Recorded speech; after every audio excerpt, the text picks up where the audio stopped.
Hey everyone, and welcome back to Mind, Money and Mess and all the shit in between. We have a guest artist today. We have Frankie Marafioti, who's joining us.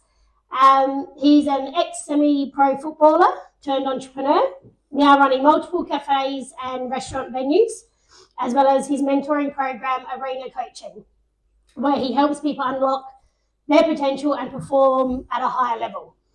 We're really excited to chat about his journey from sport to business, what high performance actually looks like, behind the scenes, and the lessons he's learned along the way. Thank you for coming on. Thanks for having me. So Frankie. Weird coming from you. For people that don't know you, if someone had to Google you, what's the ideal of the real Frankie besides being handsome? Handsome. Yeah. I don't know about that anymore. I'm washed. I think if people were to Google me, they would see things around the businesses and around maybe a little bit around sport and high performance, and mainly around the cafe restaurant space. But we know, who's Frankie? Well, it's a very loaded question. It is, isn't it? I know. How much time do we have? Yeah, sure, yeah. You got 45. Yeah, look, we're not going to unpack all of Frankie. No, I think if we wind back a little bit more, it's more around the journey of realization that life is full of so many different experiences, and understanding those experiences have been really who I've become. Yeah, I think it shapes your journey. Do you know what I mean? And for those that don't know, once again, we do this unedited straight through, but Frankie, we've seen Frankie grow up. Well, Sarah has, that's his cousin, but I joined the family a little bit later. Yeah. So it's actually been, we could say for that fact that it's a massive journey watching you grow up. It's been beautiful, actually. So, but I guess we'll get into the early years. So before the businesses, before the coaching, sport was a real big part of your life. So at what age did you start playing sport? You think it was like football and soccer, and how did that start to change or shape your mindset that you have today? Yeah, I was thinking about that the other day a little bit more. I've played sport since I was real young, probably like 8 years old. Yeah, I started playing sport, but was deeply into cricket and football, Aussie rules. So my father loved playing footy and cricket, and loves footy, as you know. Loves the Crows. Yeah. I have to give a shout out to Reno, or else he's going to cry. But Love you, Uncle Reno. No, he really shaped the way I see sport, and I think I was thinking about it today a little bit more on the drive here. I was thinking about what it meant to play sport at such a young age, and kind of what that gives you, and how that changes you, and what makes somebody go really hard in sport, and what makes a kid not be interested. Yeah. There's more of that actually now. Common, we see it with our kids as well. Yeah. Like I remember sleeping with my football. Yeah. Or going to bed with my cricket bat. Like literally. Yeah. Literally. Or oiling my cricket bat every night. Yeah. And being excited to knock it in, and can't wait to go train the next day, or be outside bowling the stumps till midnight. Yeah, it's full on, I know. And I think those moments shape you more than the games, and more than the experiences of actually playing the game. Well, I think it creates a mindset at a young age of just that can lead into work that and into preparation.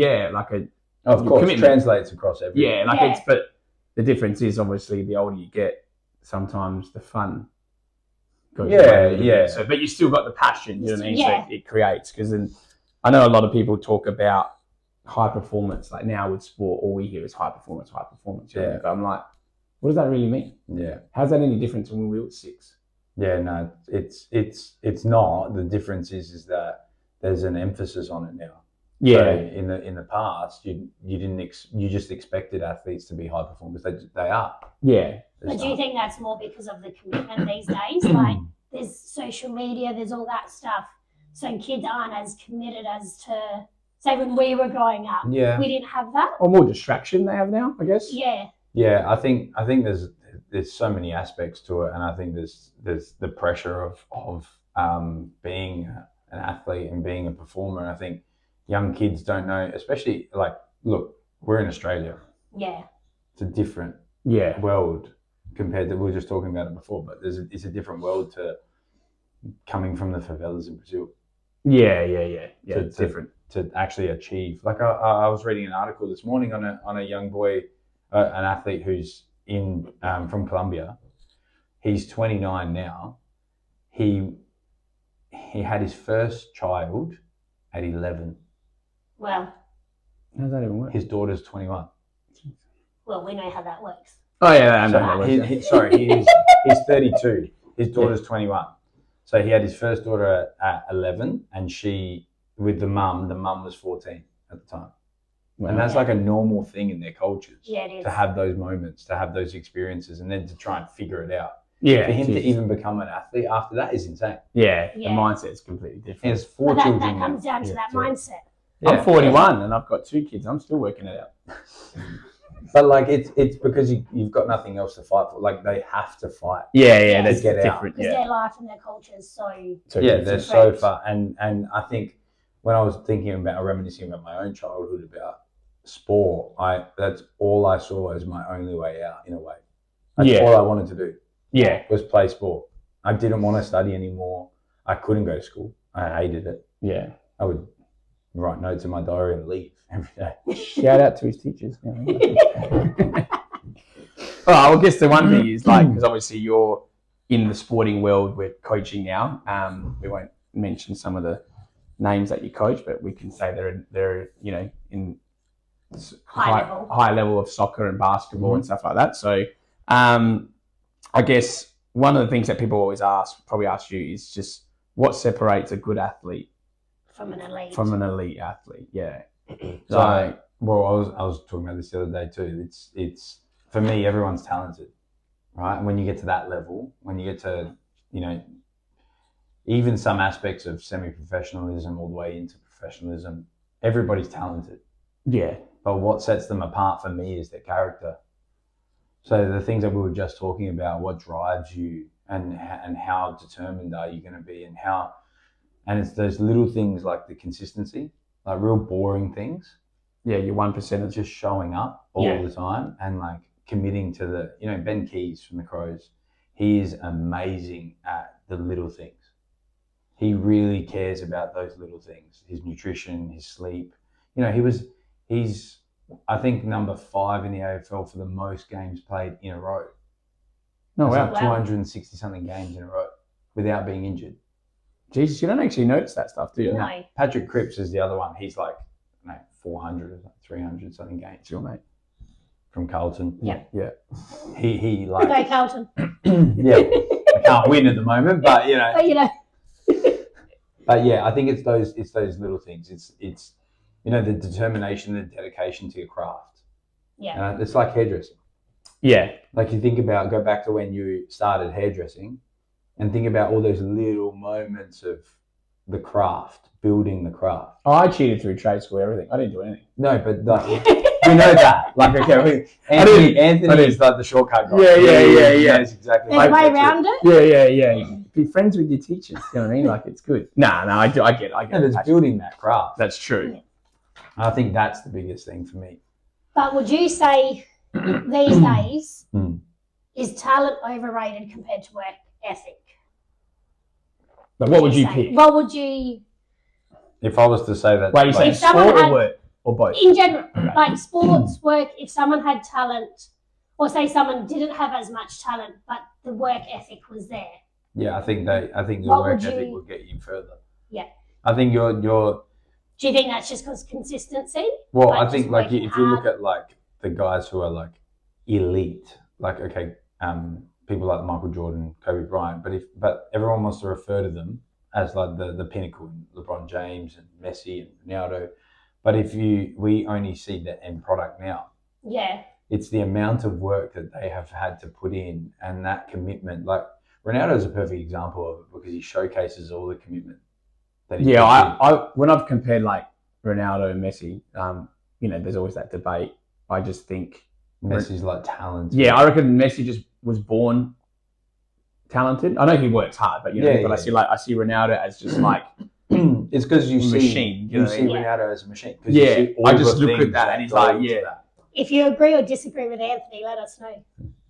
You gotta go Ronaldo. Come on, man, the guy's a freak. You know what I mean? Yeah, But it's like what Kobe. There was a thing I saw with Kobe, and he said, with basketball, say you train only 3 hours a week every week. That's that. But you put in that extra 5 minutes every day. You calculate that through the whole year. You're already that much ahead of someone who only trains 3 hours a week. Yeah. So he said, you add in that extra half an hour every day, you're going to be that. Yeah. So do you think that is better than the talent? And because that's the mindset. Yeah. We did it like for work. You can do it. Yeah. When I was an apprentice, I would take the mannequin head home and practice my role. And my poor mum, every Friday, used to blow dry hair when I was first. I used to burn her scalp, and the poor woman would be like, "Oh, sorry, mum," as you were learning. But I did it after hours. You know, took stuff home, and it's it those just extras. And then now it's just.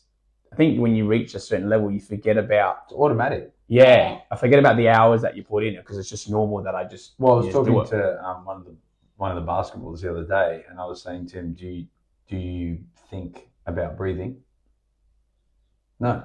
Like, do you have to think for your heart to beat? Yeah, it just comes natural. It's natural, and like that's a innate thing in our body. Yeah. And so when we work with an athlete, the biggest thing is how do we bring it back to those innate moments? Yeah, it's true. So how do we perform from that place? I know when we hire, you obviously look for someone that's talented and stuff, but we generally hire from an apprentice up. So, when you're hiring an apprentice, their skill set is quite low because you've got to train them up. But we look for work ethic and just the commitment to learn. Yeah. You can't teach someone. And the personality. I always say if you've got the right personality and the right mindset, we can teach you how to cut hair. Yeah. But if you don't have the willingness to learn or that, it's easy, you know what I mean? But talent will come. I think talent will always come if you work hard enough. But that's why I think the character of the person is way more important. Because if you're just going to fold, you're just going to fold because you've done it before, or you're so scared because of those moments, and you can't push through and lean in to those hard moments. And that comes from life experiences. That's true. Yeah. Comes from being able to get up and fight again and go again. But that's, for me, in sports and business, it's the same. Yeah. It's the same. What gets a bit more about you is how did you go from the transition of football or sports, to say, to hospitality? It was and what was your first venue? Yeah, it was an interesting journey. I went from chasing soccer overseas, as you guys know, and trying and going here and going there and coming home, and then I thought we were gonna live off you for a while. I was ready to sell up shop. He was ready to. I thought we'd be like Entourage. I was gonna be maybe like Turtle or something. Still my favorite show. Yeah. I was gonna just drive you around and just get paid. No, you blew it. You blew it for the whole family. Yeah, look, it's not the level that I wanted to achieve, but thanks for reminding me. No, that's right. That's what you know what I mean? Setbacks that shape us. You know what I mean? Yeah. No, I think it was the moments. One of the biggest moments for me was being in Athens and realizing that it's just I'm not getting the opportunities that I want. I'm always in 3rd, 4th division opportunities, and no disrespect to them over there. That's a great level, but it's in reflection to what I was living here in Australia, and this is why it's hard to compare, because Australia is such an amazing life. Yeah. And you can play NPL, semi-pro, get paid really well, train 3 nights a week, 4 nights a week, and live in a decent live in a nice house, have your family close to you, have another job and make double the money. It was just so, when I realized that I wasn't the calls weren't coming to go to a higher league, this opportunity and that opportunity, I decided that I didn't want to have those moments where I'm missing more. Yeah. And I had this moment when I came back. So I went to Athens, came back. There was an opportunity to go back to Spain. I had to go to Melbourne first. So I moved to Melbourne, and I was in Melbourne, and I was probably 4 months into Melbourne and training every day. It was really challenging because I wasn't living in my own place. I was living with the family, and the boy played with me, so we were training every day. And there was a lot of challenges, right? And there was this moment where Claudia got engaged, and I'll never forget it. I was sitting in my room, and Claudia rang me and told me, "Yeah, my sister." And she got engaged, and it made me really emotional, and it made me like, I didn't think I missed everybody. Yeah. At that point, like I thought, oh yeah, but because every time I was coming home, nothing changed. Yeah, because we're all here. Well, Yeah. Adelaide doesn't change, right? Yeah. Yeah. Not much. Yeah. Probably the most change has been the last like 5 Couple years. years. Yeah. But yeah, I felt like I felt like I was missing all this stuff here, but then I was going, and then I was going to miss all that, and I was in these two worlds, and that's when, and then I just got a phone call from an ex-coach who brought me back, and it was a great reason to come home. Yeah. And then That's when, sometimes. Yeah, and then that's when the opportunity to play and not have to think about money for a little bit made me realize what I really wanted. So I started studying at Adelaide Uni because I was like, I want to get into sports psych, and I wanted to understand how I can help athletes that are overseas trying to achieve their goal and not getting the opportunities, but emotionally not able to manage that. Yes. So I started studying at Adelaide Uni, and then I happened to think that the coffee was terrible on campus. and I've always been in coffee, as you guys know. I've always been in coffee growing up, and then was decided that I wanted to open a coffee shop at Adelaide Uni because the food and bev at Adelaide Uni wasn't fun. It wasn't engaging to the clientele that they had, which is uni students. It was all based around the franchise models or an older demographic. Yeah. So I reached out to Adelaide Uni. I think it took me 6-7 months to really get a phone call back or to get someone to answer the phone. And persistence pays off, you know what I mean? Yeah, it was. I was telling someone the story the other day. It was maybe 2 to 3 phone calls every day for 6 months. Yeah, Monday to Friday. That goes back to that mindset. Yeah, it was. Well, yeah, just because I couldn't get through to the guy who made the decision. It was always the admin person. So I thought, well, she can't make the call. I need to get through to that guy. Yeah. And it was just, and to the point where I knew her by her name. Her name was Susan, and I would ring her. Hi, Susan. It's Frankie again. Yes, can I speak to Stephen? And yeah, eventually he took my call, and then you started something there. Yeah. So then he said, okay, yeah, we like the idea. Put us at proposals. I'd never written a proposal before. I didn't have a laptop, so I went to State Library in the city. And I went to the State Library. I took out a membership, and I created my first business plan around St. Raf's Coffee Cup. And then that's it. The coffee cup was the first one. But the theory behind that is that one setback, say, in the sporting career led to an opportunity. So it's a good way of saying, like what we talk about, that it's not a failure. Yeah. It was just it was a hurdle. It was a sidestep. Yeah. It was probably more of a sidestep for you because you went, one path wasn't working, so I found an opportunity and then went the other way. So then, because then now, how many? Yeah, so that coffee cart has led me to 6 different businesses now. Yes. It's been the catalyst of 6 different businesses. By yourself, or you've got partners as well? With business partners as well. So St. Raf's was purely on my own. Yep. And then Claudia came on board in, I think, 2017 it was, to help me for a little bit to decide what she wanted to do after hairdressing. Yeah. And she wasn't sure whether she wanted to stay in hairdressing or she wanted to get out of the industry altogether. And she was in a bit of a that's right. You stole her from us. There was no stealing. There was no stealing. I remember this. I remember this. Wait a minute. We've never discussed this. You know what I mean? Forget this. No. No.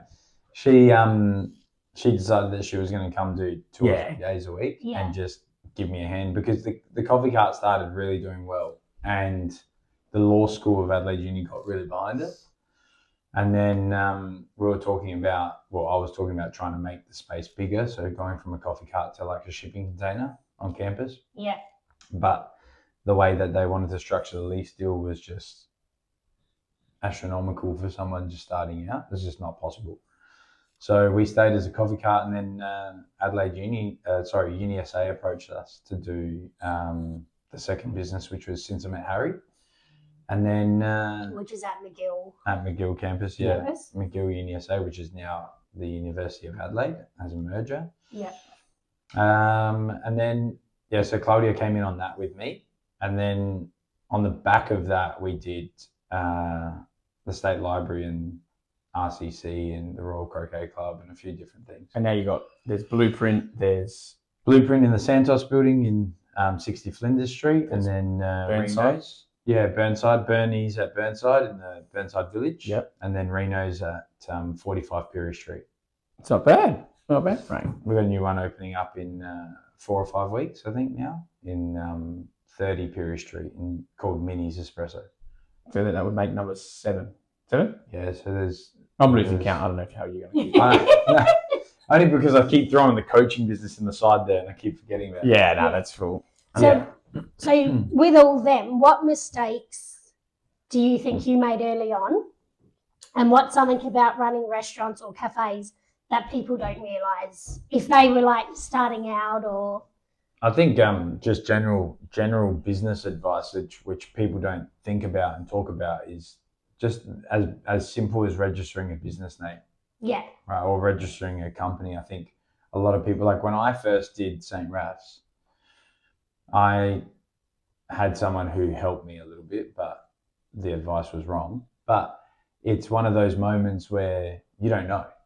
Yeah. Like you don't know what you're doing. You don't know what you don't know. So I remember I was doing the business and I was working for this person, and he was like, "Yep, you come over and I'll show you." And he showed me, and it's one little thing can change the way your business goes forever. It's like a ripple effect. Yeah, and it's so important, but it's things that we don't talk about, like just a business registry, right? Yeah. Until you do it, and until you've done it over and over again, then you know what you're doing. And then some, like when we do it now, it's like, well, it's normal. The accountant looks after it. Yeah.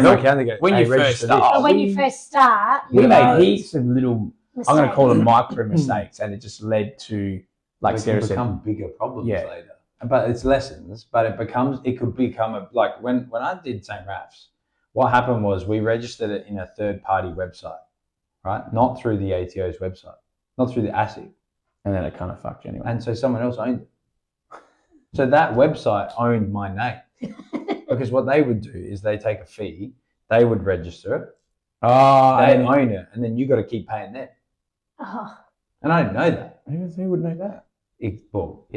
That's a good little... it's a good business when you think about it. That's what they were doing. but it's it kind of it set me back a little bit because we lost the rights to St. Raf's. Yeah. And so I had to But it's those little that. mistakes that you make with the first one or at the beginning. And again, no one talks about the mind, like this is what this whole platform is about. No one talks about just the little things that can offset a whole chain of events, because then that would have cost you money to get it back. Then you money have to and go time. And you know what I mean? And you think about something so simple, do you know what I mean? So, and I just suppose those little that's things. like, even with our industry, people just assume, you found a business, it looks glamorous from the outside. Running a business is beautiful. You make money, you do this, you do that. But behind the scenes, it's all chaos. Yeah. There's a lot of shit that happens. Hospitality and coaching the same? No, but yes. So with St. Raf's, when we first started St. Raf's, I was setting up the coffee cart and packing it down every day. Yeah. But people didn't see that. No. Until the customers started coming so early that they're like taking the bloody thing off the van. I'm like, I'm not ready yet, man. Yeah. Like, they just expected it. I was just there. So Dad would help me so much in the beginning, where I was driving into work every day at like 6 a.m, offloading the cart and the coffee machine and plugging it in, getting it set up, and then 3 o'clock every afternoon putting it back in to take it home. And sometimes it's those little things that people don't and see. it's not anyone's fault for not seeing it. It's just that people don't. I think a lot of people go into business not realizing there is those little back ends things. And that's, I guess, in your point, you can discuss it, but that's similar to sport. It's the little things. Yeah. Like, it's like the if little... your training is 4 till 5 and you're only there 4 till 5. Yeah. Where if you rock up that half an hour earlier So really, I warm guess for yourself you, up. owning a business and then transitioning it to sport mentoring, the principles are they quite similar or are they quite different? So the reason why I transitioned out of, or not out of hospitality, but why I've been so heavy in my coaching space is because the biggest thing that I wanted to give someone when I was playing was what I missed. Yeah. Yes. Which was the Talent. mental and emotional. Yeah, talent. Sorry. Yeah, I didn't have the talent. Yeah, thanks. Yeah, no, I did. Was the mental and emotional support. Like I felt like my agent was only really worried about where I was signing and how much but you're a product to that. Yeah, but that's not in a mean way. I get it. You're a product, it's a value. But that you're you missing bring, right? those little Yeah. things. Well, the between. problem is what I feel is that you are the product, but you're the performer. So like you're the money and you're the act. Yeah. Like without being the act, there is no money. Yeah. So what I try to explain to general managers and owners of teams is that without your athlete, you're nothing. You're nothing. We have with our team. We always say we're nothing without our team, and we've always in our team will support that. We've always encouraged them for stuff like that because, we've got a team of 10, so with us we couldn't do it. We couldn't run Aqua Lounge without correct our everyone team. Everyone there. Yeah. Do you know what I mean? And we're a big supporting network of each other. But I think sometimes staff don't see that either. Like I was talking to my staff on Saturday, sorry, at Burnside, and I said, somehow the topic came up where I said, I don't think you guys understand that I love you guys so much, and they were looking at me a little bit strange, like he's lost the plot now. yeah, but he's finally lost. Yeah. He's No, gone. I said, I tell everybody that I have the best staff, and they were like, really? you They were can't, looking at me. We do. Yeah. So how does that work? We're both of us. Different industry. Okay, we'll do that. All right, It's good. It's Ronaldo, Different Messi thing. industry. Got it. Yeah. Can't compare. Yeah. But it's true because they see the stress of it. We might not express it enough. Yeah, all the time. Because Yeah. we're running and our heads are everywhere. But yeah.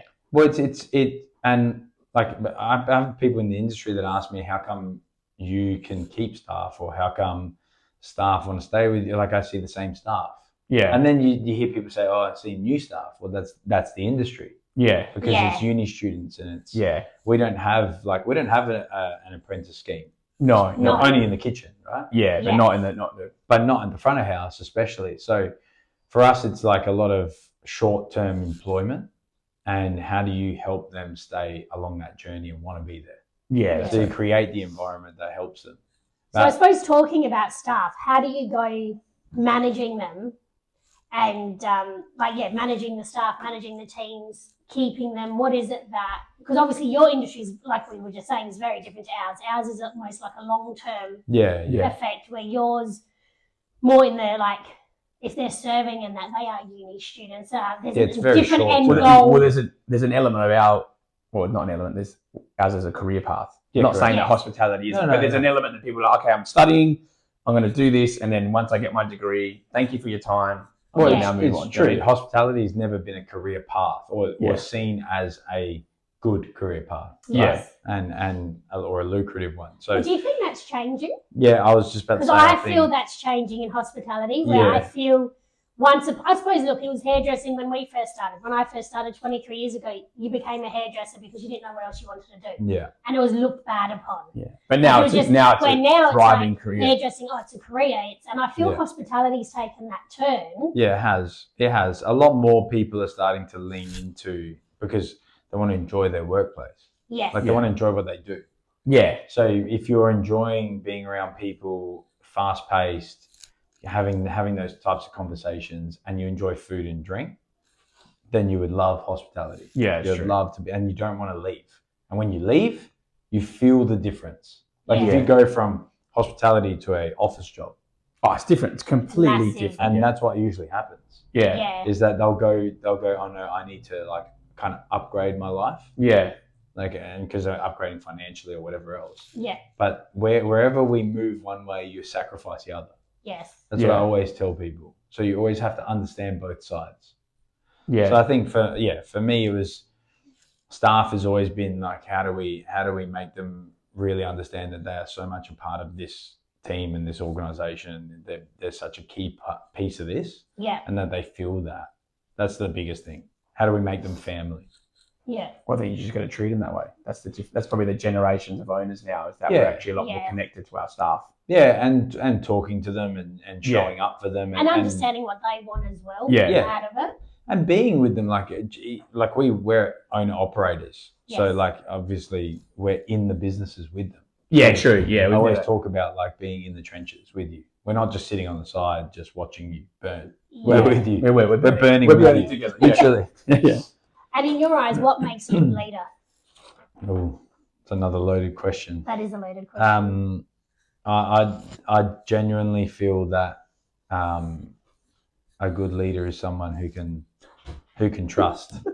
Gigi. She's always going to make her appearance. Yeah. Well, with that, I guess let's get into your arena coaching. Mhm. So I guess we've already discussed what made you start that. You know, you said you were trying to help. Yeah, assist athletes in Emotional intelligence work, really. So what does unlocking like your personal power and high performance actually mean? I know that's a motto that you kind of say, and then Just lie down. Gigi wants to be involved. yeah, well, she's been sitting here for a bit, going, "Come on, guys, I want to be involved." I think so. If we give context to all of this, if we rewind just a little bit, when I did the State Library with Rhiannon, that was kind of the year that a lot of things like I stopped doing psych for the coffee cart. So I studied psych for about a year and a half. Coffee cart took off, stopped psych, focused on the businesses. It was COVID, wasn't it? COVID hit just after we opened the State Library, so I think like 6 months or so. Yeah, after. I remember that. Yeah. And I was sitting in the office at the State Library, and I remember it vividly. It was December, just before Christmas, and I had started working on this idea of doing coaching and creating an online platform for people, not just athletes, but people to learn about purpose and what drives them. And I think I'd had this like kind of esoteric thought at that moment where food and bev was driving me so far, but it wasn't driving me anymore. And I really wanted to go back into what I was really What you started, yeah. So I had thought about doing this course on purpose. And so I decided I'm going to create this 5-day mini-series or 7-video mini-series on purpose. And I put that out. And then from that, I had about 50, 60 different people reach out about wanting to learn more. And there was 4 or 5 athletes that were in there. And the athlete space, it really pushed that from those conversations, right? And then what transpired post that was the other businesses like Blueprint and that showed up in those chaotic moments when COVID had hit, and we were kind of, Cincinnati Harry was shut, the library was shut, we couldn't operate for about 6 months, and I really pushed myself to develop something in my coaching during that downtime, which it allowed me the time to Well, opportunity, not one step back again, which created another opportunity. Like I couldn't comprehend the fact that the shops were shut, and no one could make money. No, we were only like government support was, and I put it in quotations because people don't understand. Like everyone was like, "Oh, you had your COVID checks coming in or whatever it was." Doesn't make doesn't grow a business. It just covered your salaries. Yeah, but what people don't understand, what it did is, and this is what I don't think a lot of people understood, is that you flipped the bill for that. The government didn't. Yeah. We had to have the money. Yes, it's true. You had to pay it first. But we had to have, and I remember it vividly, it was $18,650 in the bank. To be exact. Yeah, because we were out by $18,650 in the business. And we had to pay all the staff that, and that included us. And then you get it back in the end. At the very end. But that doesn't include the BAS and payroll tax. Yeah. You had to pay the payroll tax. They declared that as an income because it was coming into your bank account. Yeah. So you got taxed on the money they were giving you. Yeah. In the business and personally. Yeah. So it was more like 30 grand. Yeah. When you think about it. You only got back 18. Yeah. It didn't make any sense to me. And so like you learn from those moments, because if you're able to recognize and be awake, you learn that, okay, well, I'm really constrained by the levels of this game. So I've got to move on So to another now, game. what's the game? What is the big game? Yeah. And so then I started to really drive into, and I took that time to drive into my coaching. And then what came from that was opportunity to do Blueprint. And Blueprint was, okay, well, how do I not be ever tied to like an organization or a government? Because Blueprint's high street. It's different to university, a government-owned business building. So we can open whatever we wanted. So I was like, okay, we're going to do this, but then we've got to be different. And it's creating that difference, which we did with Blueprint. And that soared in the end. And we got a little bit of help from the protesters who put us on the map. So, that helped a lot. Yeah, that helped a lot. You've had a few incidents again, but again, is it a setback or is it a positive? Well, it's a negative and a positive. Well, it depends how you look at it. Because the negative... It could have been a negative. So well, no, the negative side is... Mindset. Yeah. And there, ladies and gentlemen, was the loop that we didn't even plan for. All the circle went there, see? Yeah. All about mindset. Yeah. But this is why it's like, well, for me, it's all about like your experiences and then what drives you. And so when going back to your question about like, unlocking personal power and in high performance, the biggest thing for me is, do you even know yourself? So like I was saying to you the other day, I was sitting with a basketballer. He plays for the 36ers. He's gone through so much. He's an international player and he has had so many experiences that have tested him, whether that's in childhood, being the only white guy in an all-black school, to now being in Adelaide. He's from the US. So like having that experience has led him to here, but now he wants to go to there. That next level. Yeah. And what does that take? And then that takes, well, you need to understand self. Yeah. So like we started uncovering self. So we started asking him some questions about what does the next 10 years look like? This is how I kind of go through that. It's like, well, if you're 28 now, what's 38 look like? And a lot of them go, oh God, like, what do you mean? And they don't even know how to like fathom that. Yeah. Because they're just so fixated on. Yeah, I wouldn't even know how now. Yeah. Well, but until we ask the questions. Well, I suppose that's how like do you know? Roughly our next question was like, what mindset shift changes people's lives, and what do you think holds them back, or why do they get stuck? What probably said? And it's probably that. It's just fear. Not knowing. It's not knowing, thinking about it. And it's control. Yeah. Right. So like we're very much in control. I'm very restricted because of control. I'm not like I'm a control freak, but I'm. Come on, man. What do you mean?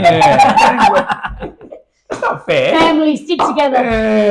No, I don't micromanage or anything like that. It's just that. No, but you like. They can see the sign. Sorry. No. But the camera is on. What do you mean? No. But you like to be more. I like to know. control. I like to know what's happening. Yeah. You want to know the outcome, and that. Yeah. But I'm a little bit of. Let's just see what happens. Yeah. Sometimes I don't need to know the process. I just want to know, all right, here, and we're going to get to here, and then whatever you do in between is fine. I just need to know. I need because if something goes wrong, south, I need to know at what point did it go wrong. And look, but when you get a team that big, you can't control every aspect of it. You have to trust them. No. But we don't employ people that we don't trust, so that's pretty easy. Do you know what I mean? Well, I think it's like to answer that question, it's Tony Robbins talks a lot about the fact that we're human and there's human needs. Yeah. Right. So.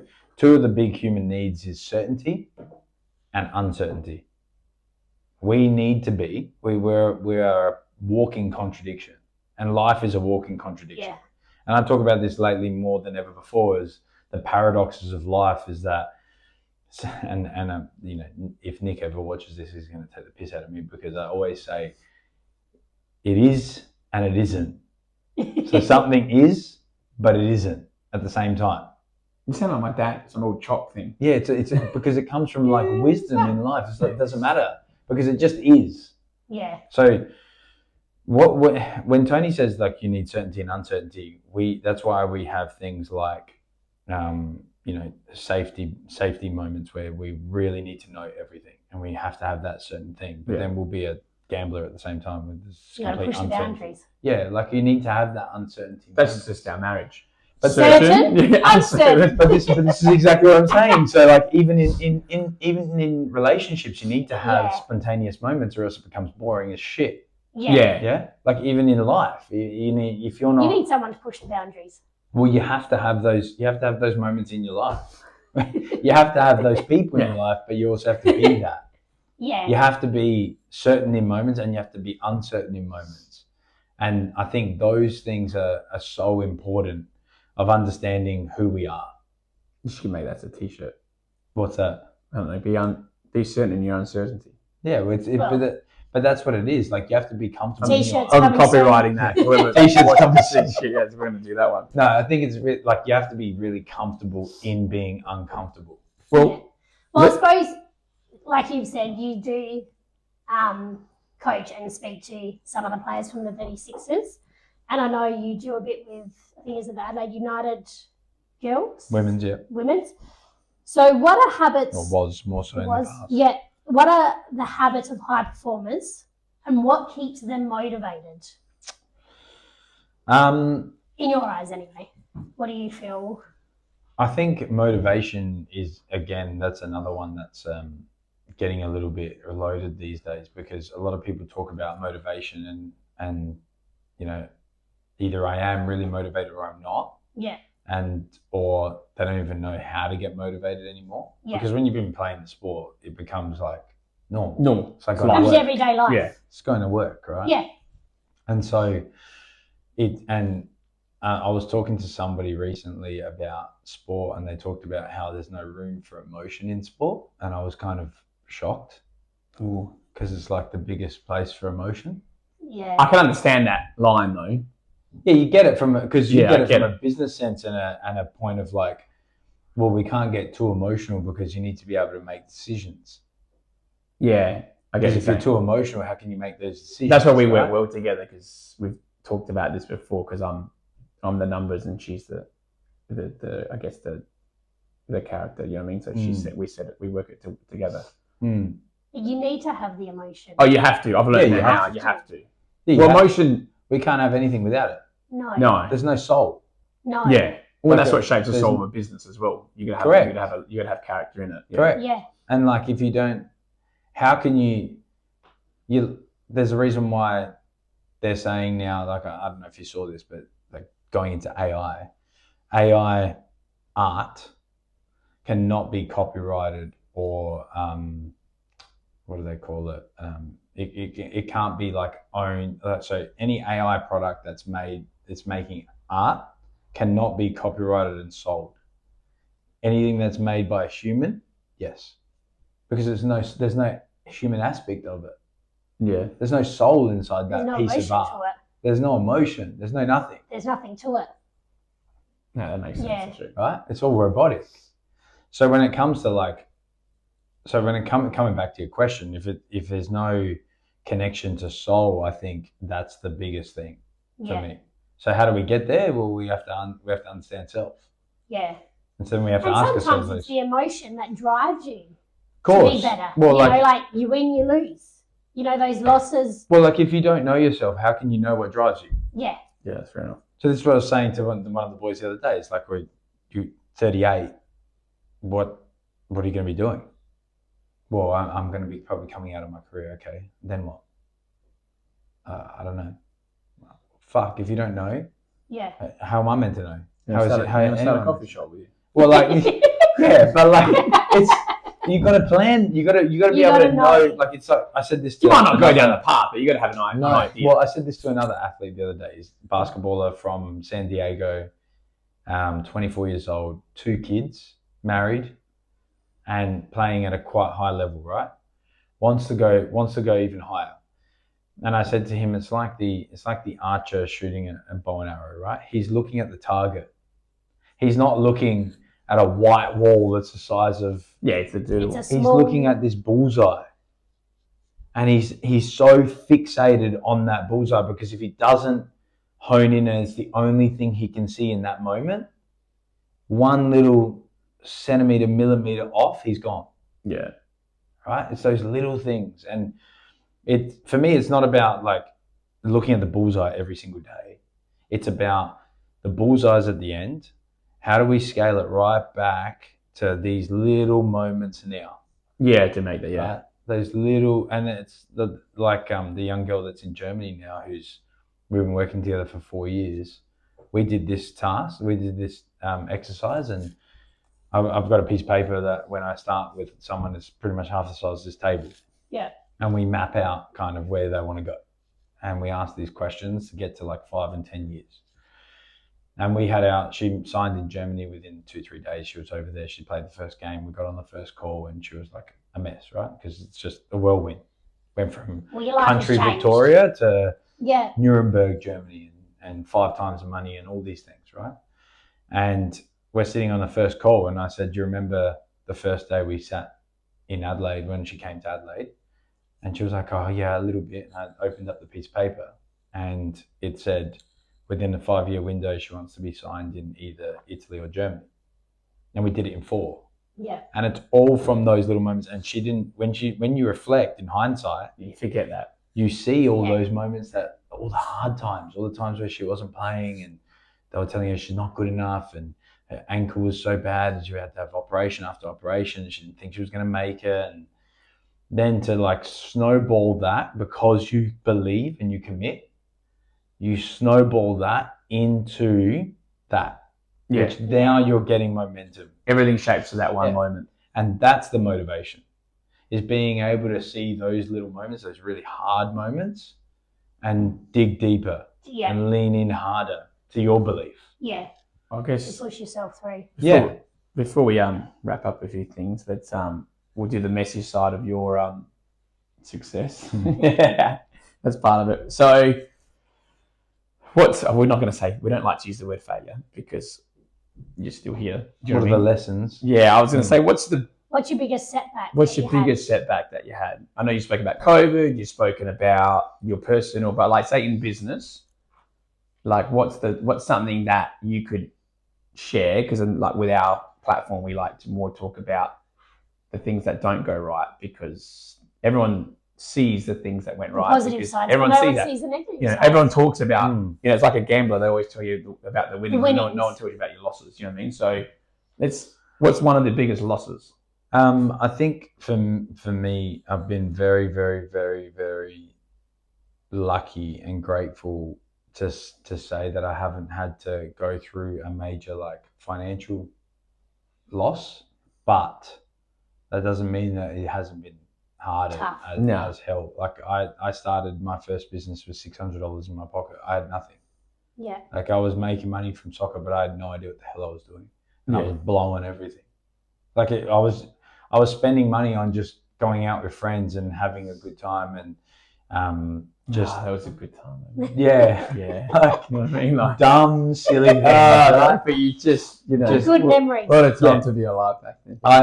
It's so funny because people think like, oh, you were partying and doing drugs. I never touched a drug in my life. Yeah. But I would blow it on food, clothing, like going to clubs and stuff and just having fun with my mates. And then I think that the hardship of business and the challenges of like getting an email from the university saying you can't open the cart today, you're not allowed to open it anymore, and like having to go through that and uncover it and like, you know, ring the dean of the law school and be like, I'm not allowed to open and they're like, what do you mean? And then going into like almost a lawsuit with the Adelaide Uni to have my business shut down overnight. So your setbacks are more were out of your not your control, like, but you were dictated by other avenues of it, which probably led to you like saying blueprint, where you go, well, I'm going to get out of that environment and I'm going to go to this environment where I'm more in control. And I think like with me, it was we pick venues. So I pick venues based on a whole lot of factors, and one of those factors is density of people. So how do we create a business or put a business in a space where there is high population of people that's untapped properly? So you research better. So like you said before. So it's like what we said about starting a business. So your setbacks are probably just where I didn't do my research, which is another thing, again, that we speak about, is that a lot of people get into business without realizing what that means or what the research both sides mean too. So like if you go into a high density place, right, that's really good because you got the people for our industry. You got to work it. But you also got to understand that, because what's the other side of the high people? Well, someone's controlling that. Yeah. Which is a university, a hospital group, Yeah. Like now we're getting opportunities at Calvary Hospital, we're getting opportunities at the Adelaide Airport. But you're dictated by the But population of that control. yeah, so if yeah. they shut down the airport, Correct. you don't have any customers. Correct. Yeah. Like when And you it's- don't think about that. Or you're at the uni, Right. when it's uni holidays, Correct. your customers drops by like 90%. Yeah. So like we're only open at the university 36, 38 weeks of the year. Yeah. People don't see that. No. And people think like the university is fantastic trade all the time. Like No. it's Well, now it's more great. online. So you could every year you're losing more and more. You know. Well, Yeah. correct. Well, like it's interesting how it's making a little bit of a turn back because students feel like they can't study online properly because like you have to motivate yourself to sit in Yes. front of the laptop and do the work and like, I I have genuinely no motivation no, I for couldn't that. do that. but that's what I mean. Like you have to actually go in. Thank God we can't cut hair virtually. So it's like Well, that's the same. I think the same thing pick up about coffee. pick up your clippers. No, other side, other side. You know what I mean, like doing that. No, I think it's I think for us though, like the setbacks have definitely been like a control thing. You don't have control. Yeah. So you have control when you have control, Yeah. and you don't have control. All of a sudden, you don't have a business. Yeah. So how do we look at? So I guess in a nutshell from today, before Sarah's going to shoot off some quick fire facts for you, the biggest thing for you is, I guess, is the mindset, is knowing yourself before you get into an environment. Yeah. What I've learned from you today. Yeah. In terms of business, knowing again your environment and how to set up and know like your 1%ers to go to the next level. Do you know what I mean? So if you get put in one environment, know the outcome of, we'll try to estimate the outcome of that environment. If you're in this environment, then try to estimate that. But it all comes back down to you. Yep. Knowing yourself. See, Yeah. I learned something today. That's You did. I was paying attention. Do you know what I mean? I think like going back to Sarah's question before about how do you help people unlock their personal power, the biggest thing for me is taking responsibility.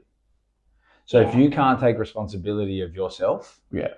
you can. How do you expect anybody else in your life to support you and be responsible too? Like That's pretty good. Yeah. you have Yeah. to take responsibility. Everything is a reflection of you. Yeah. Everything is. And there's so many times I want to blame other people. Of course. It's We just all easier. do. Yeah, but we all do that. We're Yeah, programmed like- Especially when you can't find something around the house. Oh yeah. Oh my God. It's always everyone else's fault.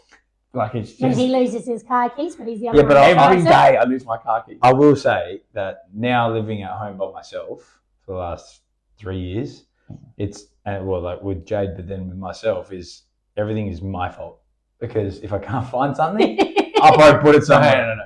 Even when you're married, it's still my fault. No. When I was living at home with my mum, it was definitely my mum's fault. Yeah. Like there's like 99% chance it's Cinzia's fault. Things go in the wash, but half a sock comes back. Yeah. Where's the other 1.5? Yeah, that's it. Yeah. How's that work? That's All the time. Washing machine eats it. Oh yeah. That's what happens. No, but being serious, it's a. The more you take responsibility of yourself, the more the world around you shapes for you, and then Yeah. you take responsibility of those moments that are happening, that are like unfolding in business and in life, and you take responsibility of those moments because you step into the opportunity Yeah. Yeah. rather than blame others and other things for those moments. And I, like you said before, being able to see the whole picture in business and in life and in sport, relationships, I call it two sides of the same coin, right? So nothing is so positive and nothing is so bad. It's how we take those moments Yeah. and how we swing between the pendulum of the extreme. And if you swing so far into the positive where, we're partying all the time, with drugs, alcohol, all those things, the swing back It's going to be is bigger. so big. It has to level you out, right? Yeah. So how do we stay in the middle more? Because that's where Don't do you drugs. find, don't do drugs. Definitely stay away from alcohol too. It's not good. Except tequila. It's not even water. It's not good for you. All right. Quick fire. Sarah will hit you up. So, quick questions. Best business advice you've ever received?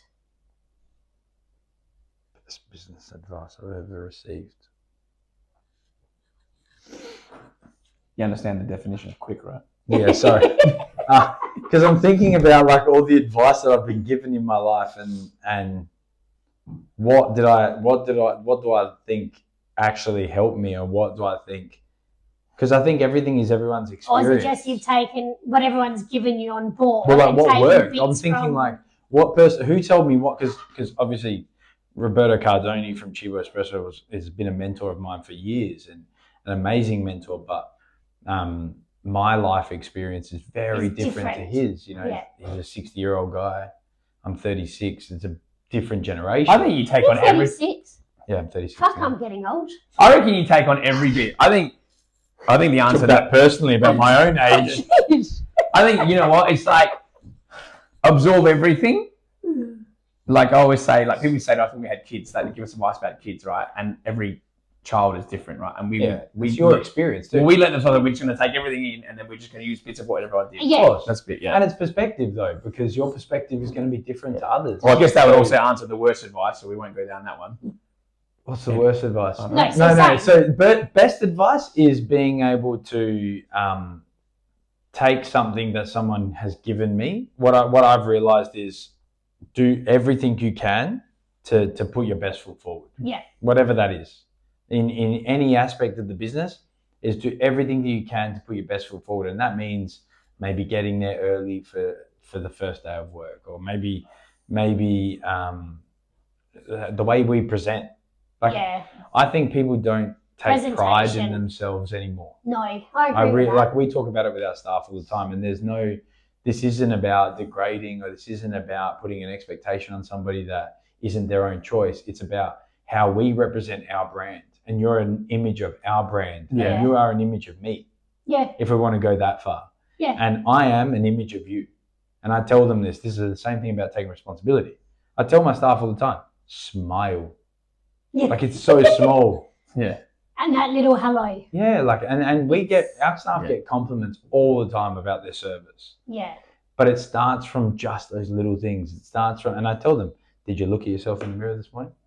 Or did you just get up and put a t-shirt on and go to work? Like, how are we presenting ourselves? Yeah. Because that's how you're presenting life. Yeah. It's the same in business. Yeah. But then that has to come back to self. Yeah. Like, that has to come back to listening to yourself. To self. All right. So morning person or night owl? It's a weird one. I'm both. So, Yeah, like, me too. I really Maybe struggle. it's our family. Yeah, I thing. think because our families stay up late Yeah. and then get up really early. It's terrible. Crazy. My mum's crazy with She's that. crazy. Yeah, 2 Especially a.m. with her sleep. messages at Yeah. 3 o'clock in the morning. yeah. What's with that? I'm trying Like to sleep. terrible. They tried to ring me at like 2 a.m. last And it's night. an essay. Yeah. Yeah. It's beautiful though. Yeah, Bless her. capitals, We love you, Chinny. emojis. I'm like She's yelling yelling at I'm me. reading it, like Why yelling are at you yelling at myself. me at 2:30 in the morning? I just want to sleep. Yeah, okay. I get I don't even open them. Coffee or wine? And if it is Coffee. coffee, Yeah, alright, I can't what is stand it? it. Short black, Short black? espressos. Yeah. But it's wine's a beautiful one. Love wine, but no. Oh, see, I'm not a wine person. Yeah, no, I Never can. have been. Wine with a good meal, fantastic. Yeah. But no, coffee for sure. And a question that some people might want to know: single or not single? Ooh. Oh, No, wait a minute. I didn't know whether I wanted to answer the question or not. okay. To be honest, I'm single. We thought maybe there was some interesting gossip about to happen there. Nah, You're like, oh, what's going on here? No, single. Single? Yeah. All right, so Alright, DM, yeah. Send your resumes through and Yeah, go we'll suss them out yeah. for you. All right. Okay. So this is a dating interview. Yeah. This is actually we're not even going to air the rest of the Yeah, stuff. no. We're just on this Just point. about this. Yeah. Oh, okay. Right. All right. So thank you for joining us Thanks for today having on Mind, Money and Mess and all the shit in between. You can find Frankie through all his Instagram handles, which I'll tag and add to our chats. If you are in Adelaide and visiting, make sure you check out Bernie's at Burnside Village, Blueprint at 60 Flinders Street, Adelaide, and Reno's Bistro, 45 Perry Street, Adelaide. Me? No, No, Nothing? you're doing a good job. I like this stuff. It's actually pretty good. It's fine. we may ask Frankie some questions outside of this and post his answers. If there's anything you'd like to know from Frankie, please feel free to reach out to him either directly or you can contact us and we can find out. If this episode's helped you at all, or you've enjoyed the conversation, share it with someone who needs to hear it. Please like, comment, and we'll see you on the next episode. See you guys. Thanks, guys.